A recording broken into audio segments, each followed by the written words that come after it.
បាទឥឡូវចុងភៅរៀបម្សៅរួចហើយគាត់លាក់រូបមន្តបាទហើយគាត់ក៏បានត្រៀមស្ករត្នោតនេះគឺស្ករត្នោតយើងបាទមកពីតាកែវចំបាទគាត់ថាទៀតបានគេដាក់ស្ករហើយចាំមើលទៅគាត់ថាបាក់ប្រាប់ណាស់គាត់លាក់រូបមន្តបងប្អូនគាត់អត់ស្មោះត្រង់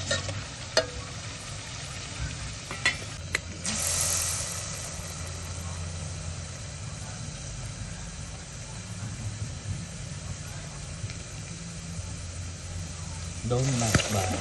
ដូនណាស់បាទ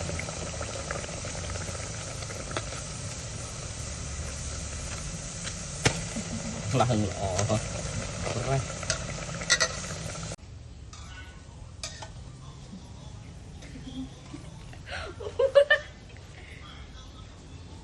rồi để ứng trường mà cho em hay rồi tụi mình đang bằng ồn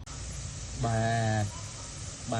buồn đọc hồi trong thời bài trường và lăng đó trong trường thôi và lịa lại gặp cuộc vui thôi và bài một ảnh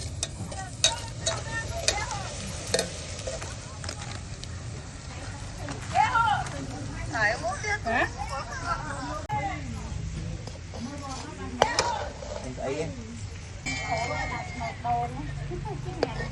Nốt đồn ngàn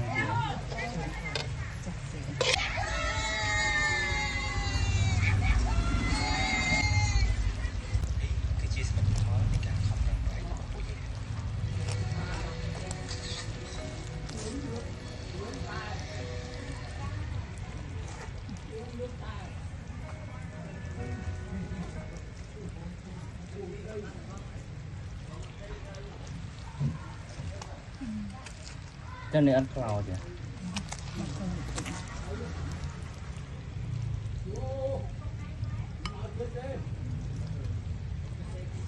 em ta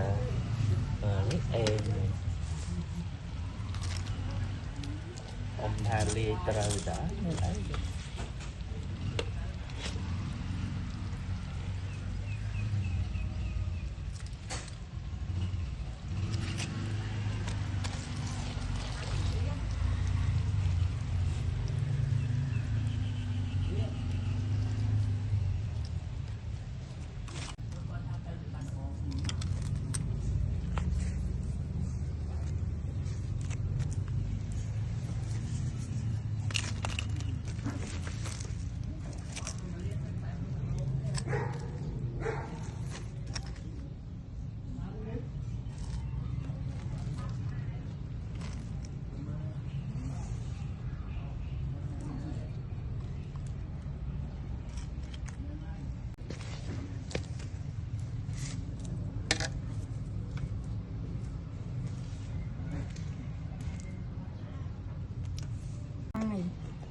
này làm cả đăng này